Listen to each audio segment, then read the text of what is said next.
जब हम सब कमाना शुरू करते हैं, अर्निंग स्टार्ट करते हैं, तो हम सभी के मन में इनकम टैक्स को लेकर अलग अलग क्वेश्चंस आते हैं कि क्या मुझे भी इनकम टैक्स देना है, और अगर देना है तो कितना और किस पर, जितना हमने कमाया या जितना हमने बचाया। Hello friends, this is Priyanshu Gupta. Welcome to my channel Priyanshu Gupta classes. आज की वीडियो में हम लोग बात करेंगे इनकम टैक्स के बारे में, और साथ ही साथ हम बात करेंगे कि आखिर कितने इनकम पर हमको कितना टैक्स देना होगा, ये भी हम लोग निकालना सीखेंगे। तो इनकम टैक्स समझने के लिए हमको कुछ बेसिक कंसेप्ट समझना होगा। सबसे पहले हम बात करते हैं टैक्स, जिस पर मैंने ऑलरेडी एक वीडियो बनाया हुआ है कि टैक्स क्या होता है, जिसका लिंक डिस्क्रिप्शन बॉक्स में दिया हुआ है, जहाँ पर मैंने बताया था टैक्स क्या एक तरीके का पेमेंट है जो हम लोग गवर्नमेंट को कर रहे हैं। अब हम लोग बात करते हैं इनकम के बारे में। आखिर ये इनकम है क्या? तो इनकम टैक्स एक्ट 1961 में इनकम को सेक्शन 224 में डिफाइन किया गया है कि अपना इनकम क्या होता है। किसी तरीके का प्रॉफिट एंड गेन्स, किसी तरीके का आपको लाभ हो रहा है, वो आपका इनकम है। डिविडेंड, आपने किसी कंपनी के शेयर में पैसा लगाया था, उससे प्रॉफिट के तौर पे आप जो डिविडेंड पा रहे हैं वो भी आपका क्या है, इनकम है। वैल्यू ऑफ परक्यूजिट और profits in lieu of salary, आप कहीं जॉब करते हो तो आपका जो एम्प्लॉयर है आपको जो रहने के लिए घर प्रोवाइड किया है, आने जाने के लिए मोटर कार प्रोवाइड, मतलब जो भी इन काइंड सामान के तौर पे जो भी आपको सुविधाएं वो प्रोवाइड कर रहा है, जो भी परक्यूजिट्स वो दे रहा है, वो भी आपका क्या है, इनकम है।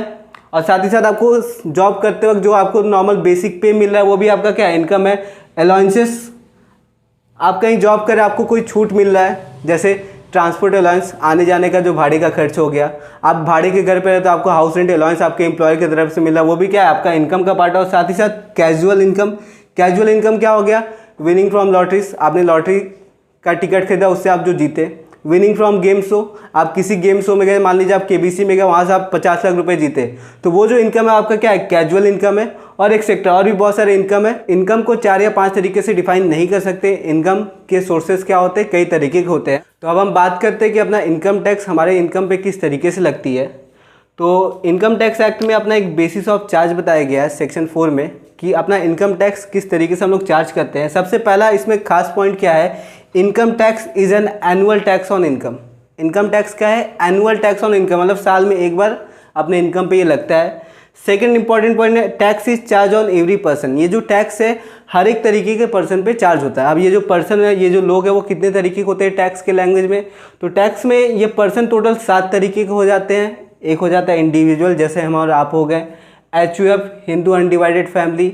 A company, a form, an association of person and body of individual. मतलब क्या, जैसे किसी भी एक इवेंट के लिए जो ग्रुप ऑफ पर्सन, जो लोगों का भीड़ इकट्ठा होता है, जैसे 4 या 5 लोगों का भीड़ इकट्ठा हुआ किसी एक पार्टिकुलर इवेंट के लिए, उससे वो लोग जो कमाए उन लोग को भी क्या टैक्स देना होगा। वो लोग किस में आ जाते हैं, एसोसिएशन ऑफ पर्सन और बॉडी ऑफ इंडिविजुअल में आ जाते हैं।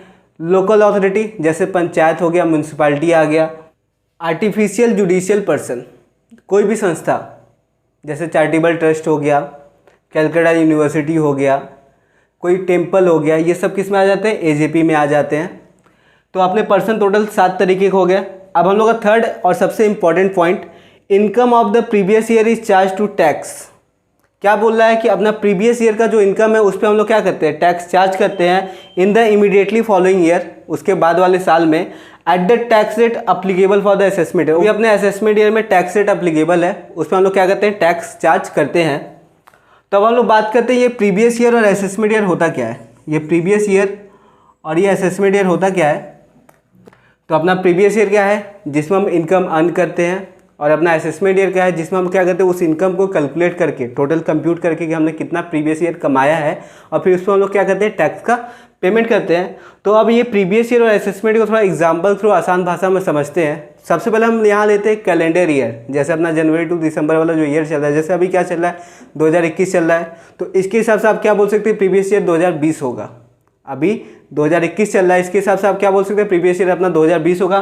तो 2020 में आपने जो कमाया है उस पर आप 2021 में उसका कंप्यूटेशन करेंगे कि आपने टोटल कितना कमाया, और फिर उस पर जो भी 2021 में टैक्स रेट अप्लीकेबल है उसको अप्लाई करके टैक्स का पेमेंट करेंगे। लेकिन टैक्स में क्या होता है, हम लोग फिनेंशियल ईयर फॉलो करते हैं। टैक्स में हम लोग क्या करते हैं, फिनेंशियल ईयर फॉलो करते हैं, जो अपना शुरू होता है अप्रैल में और एंड होता है मार्च में। तो अपना जो अभी 2021 चल रहा है, इसके लिए अपना फिनेंशियल ईयर कब शुरू हो रहा है, 1 अप्रैल 2021 को शुरू हो रहा है, और ख़त्म कब हो रहा होगा, 31 मार्च 2022 को। मतलब बोल सकते हैं अभी जो साल चल रहा है, मतलब अभी जो फिनेंशियल ईयर चल रहा है वो अपना क्या है, असेसमेंट ईयर है।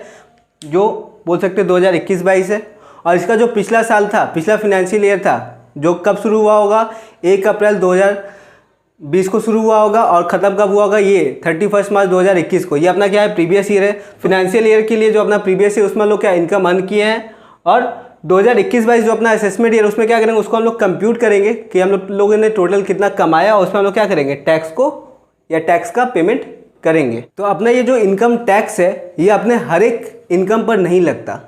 अपने कुछ ऐसे भी इनकम है जो क्या होते हैं, टैक्स से एग्जम्प्ट होते हैं, मतलब जिन पे टैक्स चार्ज नहीं किया जाता है। जैसे अपना एग्रीकल्चरल इनकम हो गया, dividend receive from Indian company होगा। इस तरीके से और भी बहुत सारे इनकम है जो सेक्शन 10 में डिफाइन किए गए हैं, जिसपे हम लोग टैक्स चार्ज नहीं करते हैं। तो अब हम लोग बात करते हैं टैक्स चार्ज करने के सिस्टम के बारे में, जिसे हम टैक्स स्लैब बोलते हैं। तो अपना फिनेंशियल ईयर 2021-22 के लिए अपना ये जो टैक्स स्लैब है दिख रहा है आपको, जो अपने इंडिविजुअल और एचयूएफ के लिए अप्लीकेबल है, जहाँ पे दिख रहा है आपके इनकम के 2.5 लाख तक जो भी टैक्स है वो क्या है, नील है। जो भी टैक्स है वो नील है, जिसको हम लोग क्या बोलते हैं, बेसिक एग्जम्पशन। मतलब आपका इनकम का 2.5 लाख तक का जो पैसा है वो क्या होगा, टैक्स से एग्जम्प्ट होगा। उसके बाद जैसे ही आप 2.5 लाख से ज़्यादा कमाते हैं, मतलब 2.5 लाख 1 से 5 लाख के बीच में, या 2.5 लाख 1 से 5 लाख तक आपका 5% टैक्स लगेगा। 5 लाख 1 से 7,50,000 तक अगले 2.5 लाख पे 10% टैक्स लगेगा। 7,50,000 1 से 10 लाख के बीच में या 10 लाख तक आपका 15% टैक्स लगेगा। 10 लाख 1 से 12,50,000 20% टैक्स लगेगा। 12,50,000 1 से 15,25% टैक्स लगेगा। और एबव 15 लाख अगर आप कमाते हैं तो आपका टोटल 30% टैक्स आपको देना होगा एबव 15 लाख के इनकम के ऊपर। तो ये तो हो गया अपना फिनेंशियल ईयर 2021-22 के लिए टैक्स स्लैब। तो हम लोग बात करते हैं अपना जो प्रीवियस फिनेंशियल ईयर था उसके लिए अपना टैक्स स्लैब क्या है। जो 2020-21 था इसमें अपने को क्या, या इसमें अपना क्या टैक्स स्लैब था। तो यहाँ पे आपकी इनकम का पहला 2.5 लाख तक वापस से वही नील, बेसिक एग्जम्पशन। फिर आपके इनकम का 2.5 लाख 1 से 5 लाख के बीच में आप 5 लाख तक आपको 5% टैक्स देना होगा। 5 लाख 1 से 10 लाख तक आपको 20% टैक्स देना होगा। जैसे ही आप 10 लाख से ज़्यादा कमाते हो उस पर आपको कितना 30% टैक्स देना होगा।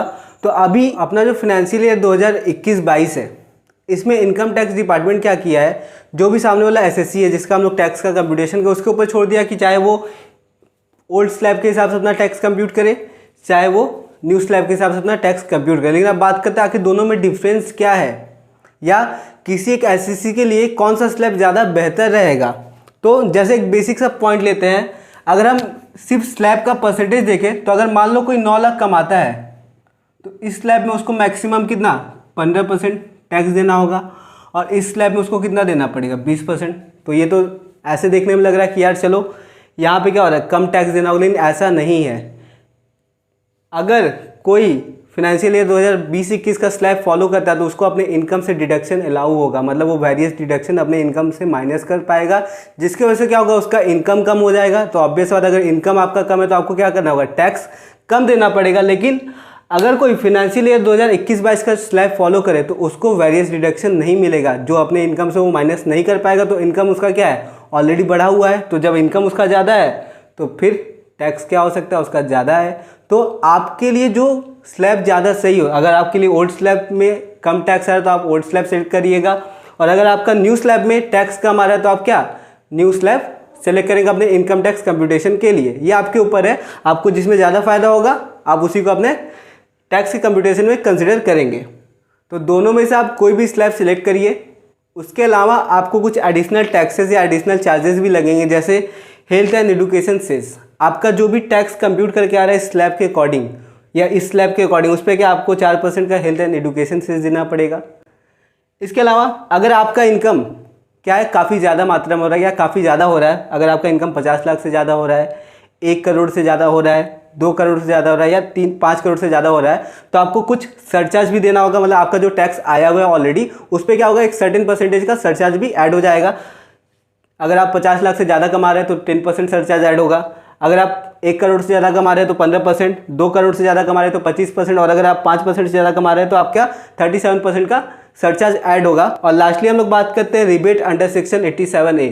जैसे किसी एक एसएससी का इनकम 5 लाख से कम है, ध्यान से समझना, रिबेट अंडर सेक्शन 87A किसके लिए अप्लीकेबल है, जिसका इनकम 5 लाख से कम है। जैसे किसी शख्स का इनकम 5 लाख से कम है तो इनकम टैक्स अथॉरिटी उसको क्या देता है, रिबेट देता है। कितना 12,500 या actual tax which ever is lower, उसका जितना एक्चुअल टैक्स आया या फिर 12,500 जो भी कम है उतना अमाउंट का उसको क्या मिल जाएगा, टैक्स से रिबेट मिल जाएगा अंडर सेक्शन 87A। तो अब हम लोग फिनेंशियल ईयर 2021-22 के टैक्स स्लैब के हिसाब से अपने एक पर्टिकुलर इनकम पे हम लोग टैक्स कैसे निकालेंगे ये सीखते हैं।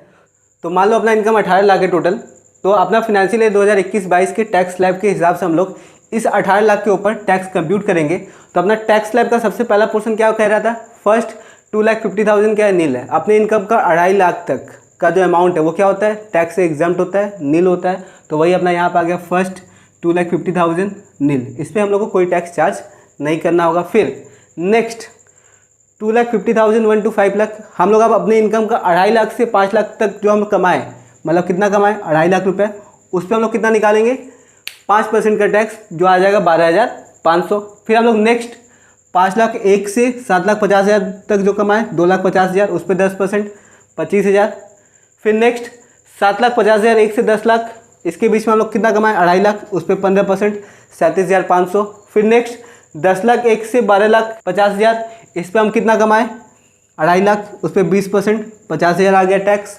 फिर नेक्स्ट 12,50,000 1 से 15 लाख, इस पर हम लोग कितना कमाएँ 12,50,000 से 15 लाख के बीच में 2.5 लाख, उस पर 25% 62,500। और लास्टली क्या बोला था, एबव 15 लाख, 15 लाख से जितना ज़्यादा भी हम कमाएंगे उस पर कितना 30% टैक्स लगेगा। टोटल हमने कितना कमाया था 18 लाख, और हम लोग ऑलरेडी 15 लाख तक टैक्स ले चुके हैं। तो एबव 15 लाख कितना, अपना 3 लाख बचा, तो above 15 lakh that is 3 lakh, उस पर 30%, तो अपना टैक्स आ गया 90,000। तो टोटल अपना ग्रॉस टैक्स कितना आ गया 2,77,500। इसके अलावा हम क्या बोले थे, क्या आएगा, हेल्थ एंड एजुकेशन सेज आएगा 4%। तो अपना जो टैक्स आया 2,77,500, इस पर हम लोग ऐड कर देंगे health and education says 4%, 2,77,500 into 4% 11,100। इसके साथ ऐड होते ही अपना टोटल टैक्स पेबल 2,88,600 आ जाएगा। मतलब अगर कोई 18 लाख कमाता है तो उसको कितना टैक्स का पेमेंट करना पड़ेगा 2,88,600 का, जो कुछ इस स्लैब को हम लोग फॉलो करते हुए निकाले हैं। तो हम लोग एक और एग्जांपल के थ्रू समझते हैं आखिर ये टैक्स का कंप्यूटेशन कैसे हो रहा है। तो अभी हम लोग मान लिया कि अपना टोटल इनकम 4,50,000 है।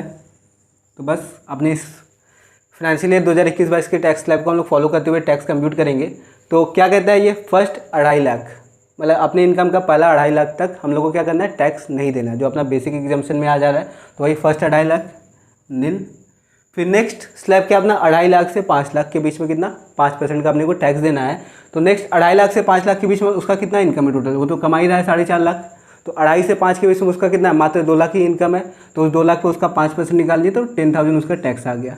तो अभी उसका टैक्स कितना आ रहा है 10,000 आ रहा है। और साथ ही साथ मैंने बताया था रिबेट अंडर सेक्शन 87 के बारे में, जहाँ पर मैंने बोला था कि कोई भी एसएससी जिसका हम लोग टैक्स कंप्यूट कर रहे हैं, या कोई भी शख्स जिसका हम लोग टैक्स कंप्यूट कर रहे हैं, अगर वो 5 लाख से कम कमा रहा है तो उसको क्या मिलेगा, रिबेट मिलेगा। कितना 12,500, या फिर एक्चुअल टैक्स जो भी क्या है कम है। तो यहाँ पे वो कितना कमा रहा है 4.5 लाख कमा रहा है, मतलब 5 लाख से कम के अंडर में आ रहा है, मतलब क्या उसको मिलेगा, उसको रिबेट मिलेगा। तो बस लेस रिबेट अंडर सेक्शन 87 है, जो क्या होगा lower of the following, actual tax जो 10,000 आ रहा है या फिर 12,000, दोनों में से जो लोअर है। तो लोअर कितना है 10,000, तो इस 10 से 10,000 माइनस हो गया, तो उसका टैक्स पेबल कितना आ गया, नील आ गया। तो ये हो गया अपना टैक्स का कंप्यूटेशन कुछ इस तरीके से फाइनेंशियल ईयर 2021-22 के टैक्स स्लैब को फॉलो करते हुए। इसके अलावा एक चीज़ और ध्यान देना है, अपना ये जो बेसिक एग्जाम्पशन होता है ये हो गया एक नॉर्मल इंडिविजुअल जो बिलो 60 है, जो बिलो 60 है, लेकिन अपने जो सीनियर सिटीजन हो गए जो 60 to 79, मतलब बिलो अबव 60 एंड बिलो 80 में है, और जो सुपर सीनियर सिटीजन है उनके केस में ये अपना बेसिक एग्जाम्पशन कुछ और है। सीनियर सिटीजन के केस में अपना बेसिक एग्जाम्पशन हो जाता है 3 लाख रुपए तक, कि अगर किसी सीनियर सिटीजन का हम टैक्स कंप्यूट कर रहे हैं तो उसके इनकम का 3 लाख तक उसको टैक्स नहीं देना है। और अगर हम किसी सुपर सीनियर सिटीजन, मतलब जो एबव 80 या 80 ईयर्स ओल्ड है, उसके केस में हम लोग का बेसिक एग्जाम्पशन कितना है, फर्स्ट 5 लाख तक के उसके इनकम पे हम लोग को टैक्स का पेमेंट नहीं करना है। मतलब उसके बाद वो जितना कमाएगा उस पर तो टैक्स कंप्यूट होगा, लेकिन उसके 5 लाख तक के इनकम पे टैक्स नहीं लगेगा। और सीनियर सिटीजन के केस में 3 लाख तक के इनकम पे टैक्स नहीं लगेगा। आज की वीडियो में इतना ही। अगर आप मेरे चैनल पे नए हैं तो चैनल को जरूर से सब्सक्राइब करें। जल्दी मिलेंगे नए वीडियो में। अंत तक बने रहने के लिए धन्यवाद।